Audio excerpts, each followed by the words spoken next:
Chapter 13, Final Project for Speech 551.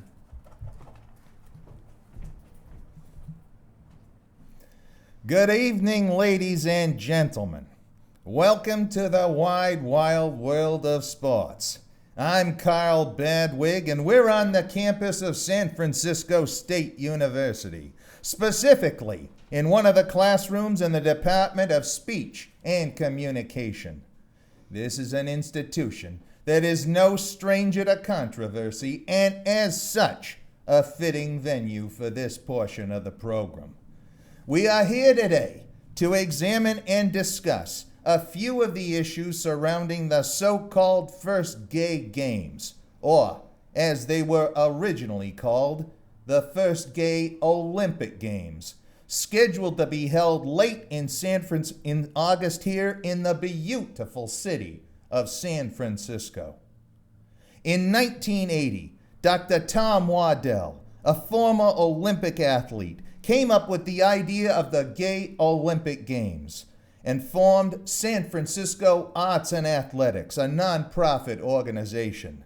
Along with Dr. Waddell, a committee of homosexual men and women have worked tirelessly for 2 years on a shoestring budget with a staff of volunteers to bring his vision to fruition.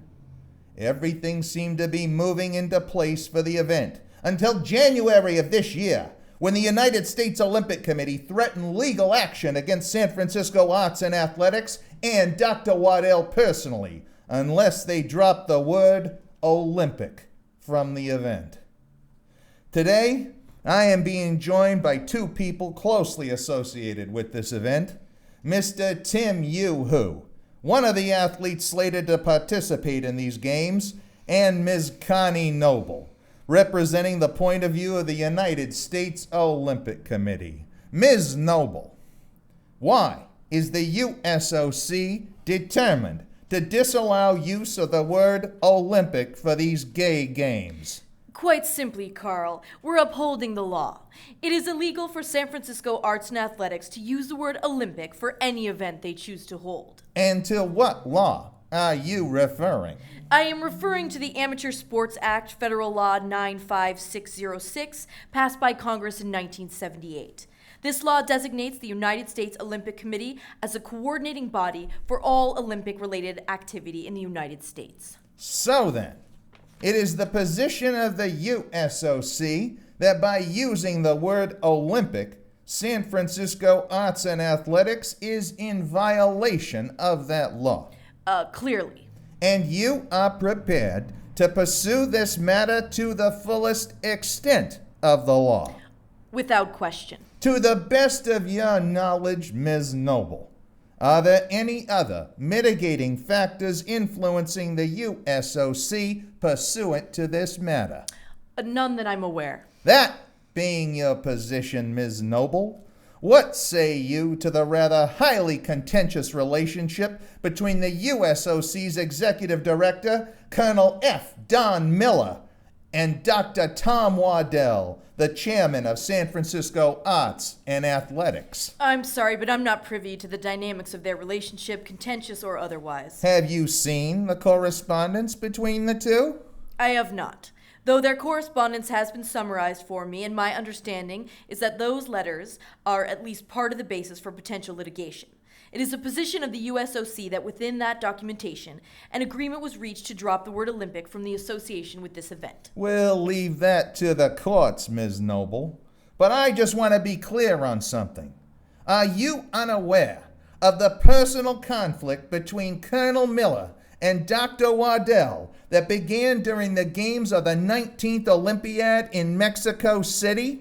I have never discussed or overheard discussion regarding any personal conflict between Colonel Miller or any members of the USOC and Dr. Waddell. Then allow me to inform you and our audience that the rift between Colonel Miller and Dr. Waddell has very deep roots. During the games of Mexico City, Tom Waddell came out in strong vocal support for the African American athletes who very nearly boycotted the event.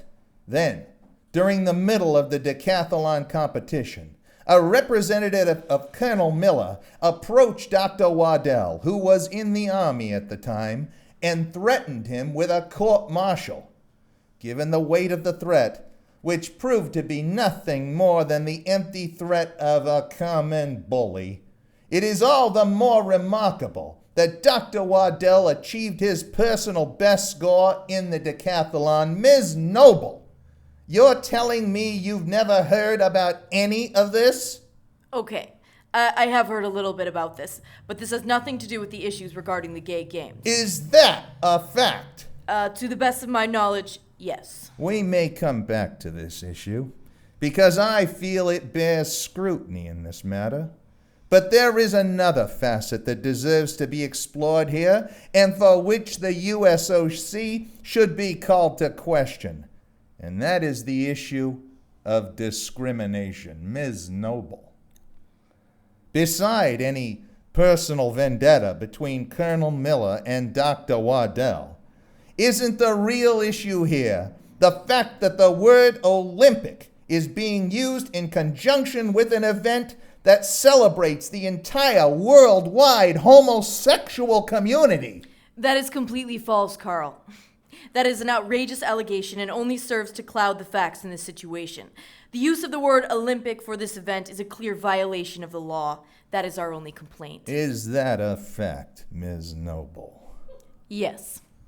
And yet, Ms. Noble, while the USOC pursues this matter with what you consider righteous vigor, isn't it also true the USOC has turned a blind eye again and again to other organizations that hold events similar to these, using the allegedly protected word of Olympic as part of their title? I am aware that there have been some exceptions. Some? A few. Only a few? I'm sorry, I don't have an exact list in front of me right now. Well then, allow me to enlighten you and inform our audience to at least a partial list of organizations that have been granted the freedom, or in many cases simply have been ignored, while they not only use the name Olympic, but also do so without any permission from the USOC. The list reads: Junior Olympics, Special Olympics, Wheelchair Olympics, Police Olympics, Fireman Olympics, Canine Olympics, Armenian Olympics, Xerox Olympics, Crab Cooking Olympics,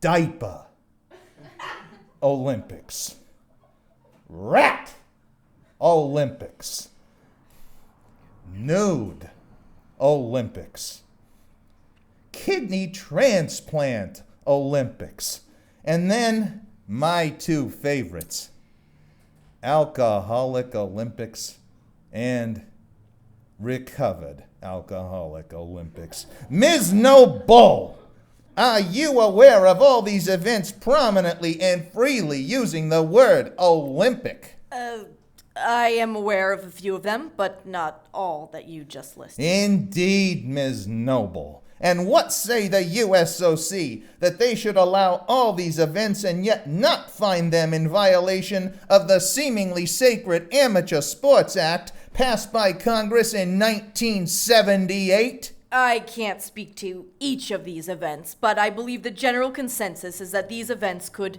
never be confused with the actual Olympic Games, whereas an event called the Gay Olympic Games might confuse the public. Are you serious? Is that really the position of the USOC? I think I'm speaking a little out of turn here. I'd rather just leave it that in the view of the USOC, the use of the word Olympic in the case of San Francisco arts and athletics is illegal. Very well, Ms. Noble. We'll be back to you in a few minutes. I'd like to turn our attention now to one of the athletes participating in these games, Mr. Tim Yoo-hoo, how do you do? Very well, Carl. It is an honor to meet you. You are most kind. What is your event in these games? Track and field. Specifically, I will run the hurdles. Have you ever run competitively before? Yes, in high school. What made you decide to compete again? Because I love the idea of these games, that winning and losing are not the only reasons to participate, that doing your best is the ultimate victory. But that is not all. Go on. These games have changed my life. Before I heard about them, I had not openly admitted to anyone that I am homosexual.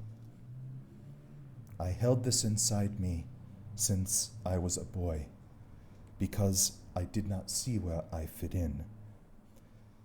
I am not flamboyant. I am shy.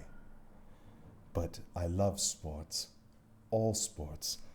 I love baseball and football, but always, I have loved track and field the most. There is a component to track and field that is different from team sports. I have missed that in my life. Now, I can have that again and be openly gay. You have no idea what this means to me. I feel I am a man, a human being, with a place in the world where I belong. I believe the opening ceremonies will be the greatest moment so far in my life. That is most moving, Mr. Yoo-hoo. Ms. Connie Noble, I'd like to return to you with a single follow-up question. If there can be an alcoholic Olympics, or a rat Olympics, or indeed a special Olympics, why can't there be a gay Olympics? It's against the law. And the others mentioned are not against the law? I'm not prepared to discuss other situations or events. I have not been briefed as to the relative facts of those cases. And that's as far as you are prepared to go on these issues today? I believe that these issues will best be served and fully absorbed under the unbiased scrutiny of the judicial process. We'll let the courts decide. Very well, Ms. Noble. And thank you, Mr. Yoo-hoo. While the courts may indeed decide the relative merits of these issues legally, I suggest they have no providence over the moral or ethical issues. Furthermore, it is my opinion that the USOC is shameful in their handling of this situation. I believe the executive director, Colonel F. Don Miller, has allowed his own personal beliefs, including his private vendetta with Dr. Tom Waddell, to cloud his judgment. I believe the actions of the USOC regarding this matter to date are discriminatory. They are the ignorant and hateful reflex of an organization that does not wish to be associated with a lifestyle they find repugnant.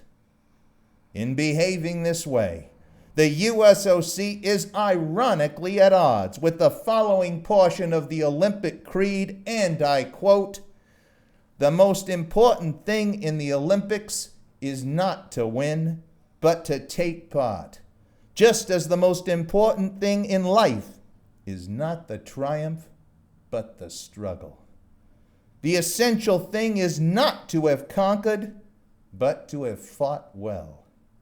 In this matter, I say the USOC has failed to meet their own standard but San Francisco Arts and Athletics have earned the gold medal. Thank you, ladies and gentlemen. And now I'd like to turn this program back into the capable hands of Mr. Dave Morehead.